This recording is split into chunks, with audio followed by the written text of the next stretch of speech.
My name is Kelly Yarbrough, and I'm the Director of Community Programming at Prairie Retreat and Preserve in Manhattan, Kansas.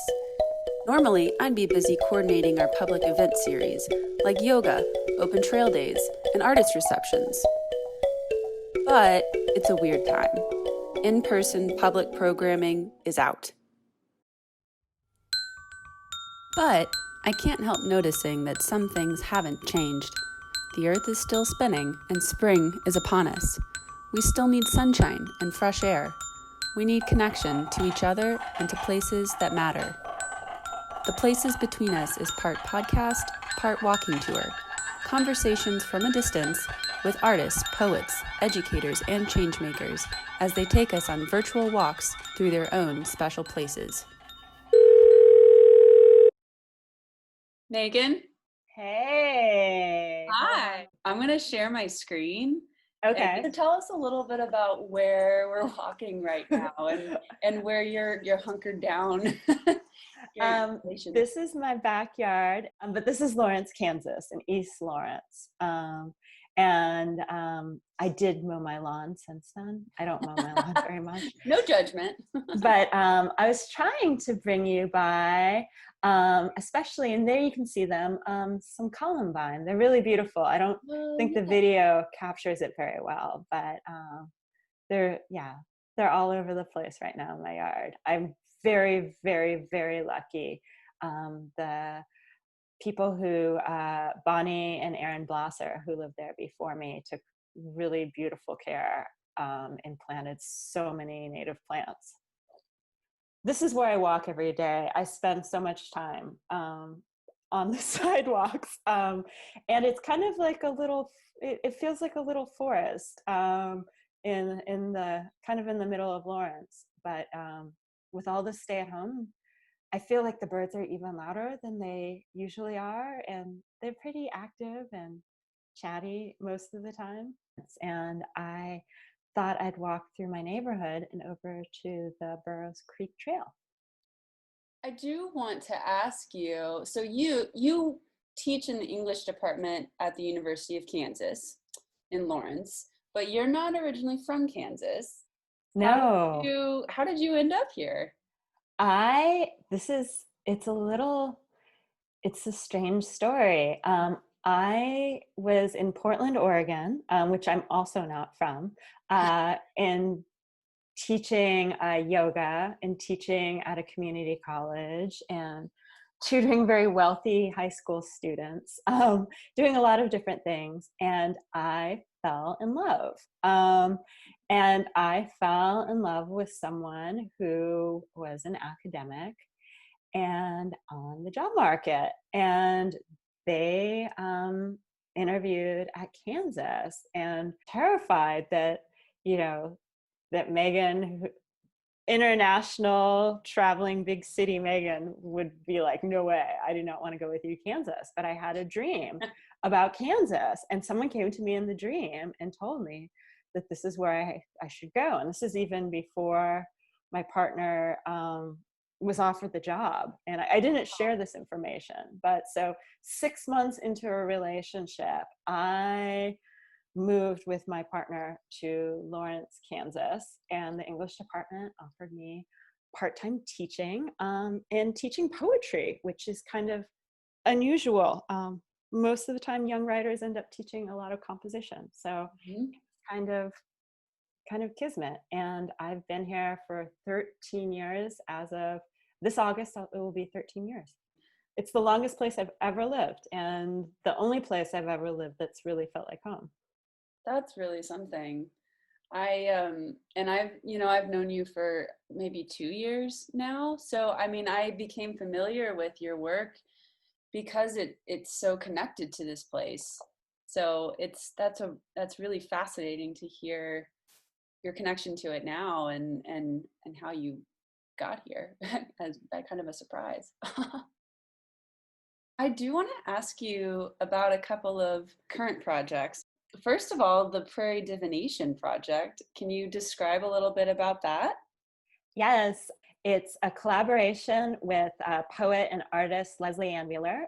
The two of us are collaborating, and it came out of all of this writing and research I've been doing about the prairie. And I fell in love with the prairie when I moved here. I didn't know what to do with feeling so landlocked. I grew up on the ocean. I've always lived close to the ocean, but the expanse of the prairie just really captivated me. And I started making really regular trips out to Cottonwood Falls and the Strong City and the Tallgrass Prairie Preserve there, and got to know the various plants and animals. And they made their way into poems. And I started working and talking with Kelly Kincher, who's an ethnobotanist at KU, who does a lot of work with the prairie and native plants. And the next thing I know, I started really visiting these plants as a source of wisdom in my life.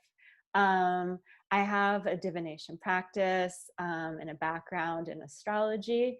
And those are things that I kind of, do on my own. They don't really fit into a traditional academic trajectory. But I started thinking, what would happen if instead of turning to these kind of systems like tarot or traditions of knowledge, like Greek mythology, what if instead we turned to our own ecosystem and really learned from the non-human or more than human plants and animals that we share space with?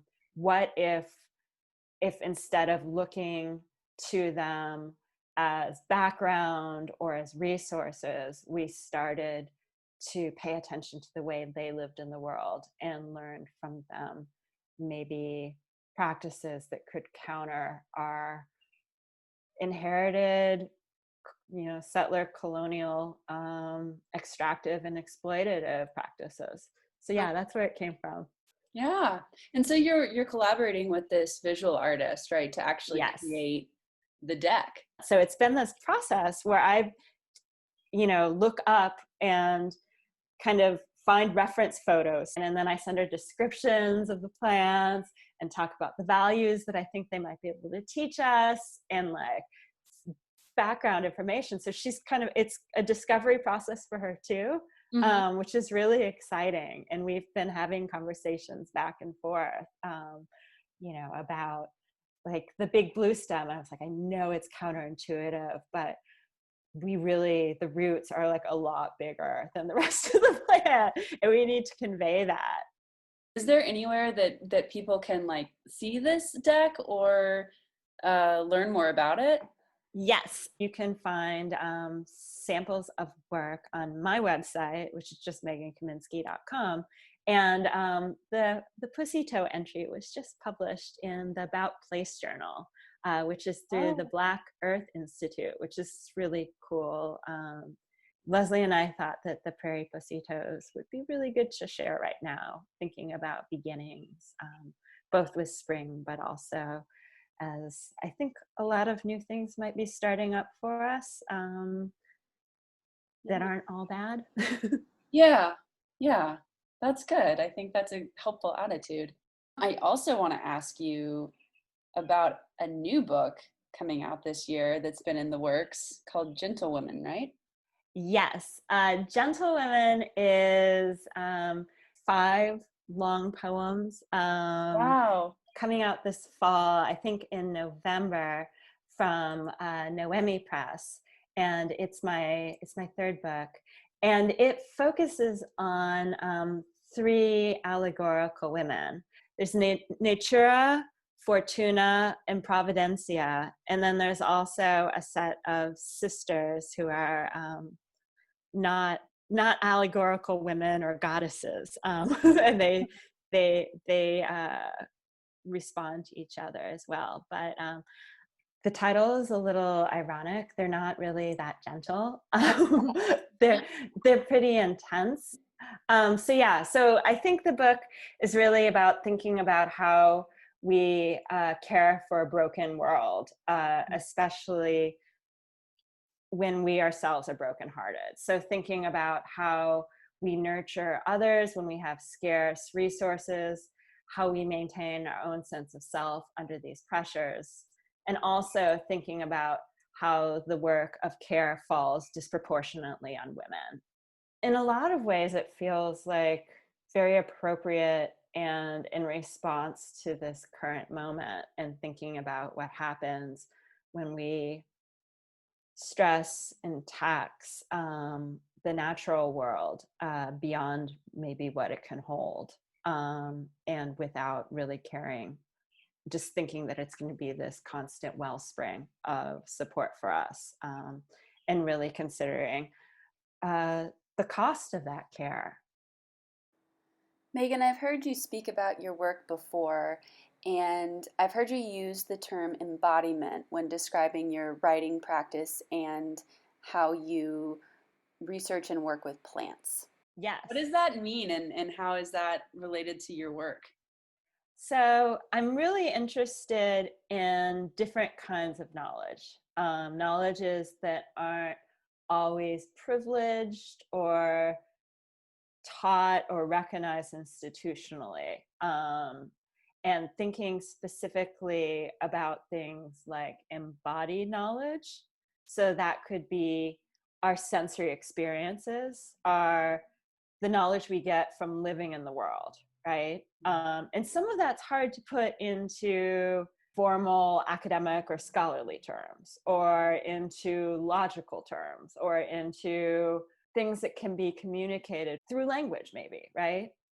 So I'm thinking about embodiment and maybe intuition as these alternate forms of knowledge, and connecting also with knowledges that maybe have a tradition of being women's knowledges, like thinking of folk knowledge, and thinking also about ancestral knowledge and things like epigenetics, so to be like really scientific, right? So the knowledge that's passed down to us through our DNA because of our ancestors' experiences, and even just like our direct, ancestor. And plants do this too, which is also very cool.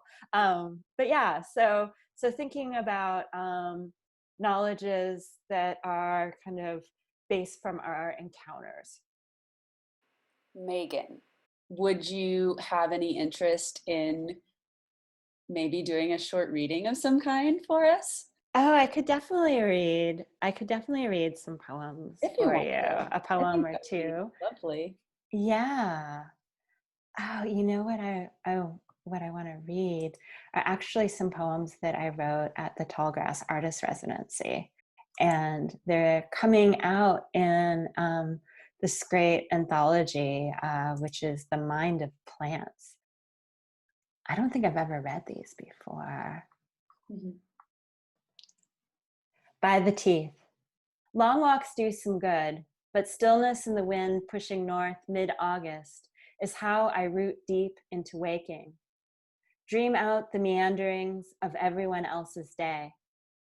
The past is slack, and in it my hands spilled multitudinous. Came and came flowering, so many gifts, a new currency, pink-petaled. On hot nights, wounds purchased by love in bug-filled backyards awaken anew.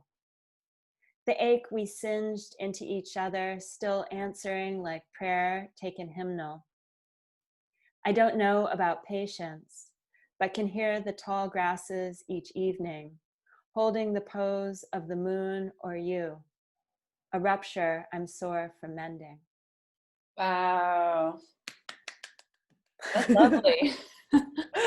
Thank you. Thanks so much for sharing those. Well, I will take this screen share off here, but is there anything else you want to say about the video or the place where we ended up before I take it down? Oh, I mean, I was thinking about, that I should find something special, and, in the sense of, oh, I should find some native plants or prairie remnant, but I guess I'm really interested too. William Cronin, who's this kind of amazing environmental historian, theorist. He writes about literature, talks about the tree in our own backyard and how we need to recognize it and get to know them, and get to see the wilderness in them too. So, or the wildness in them. So I was like, I will show you the wildness that I encounter every single day.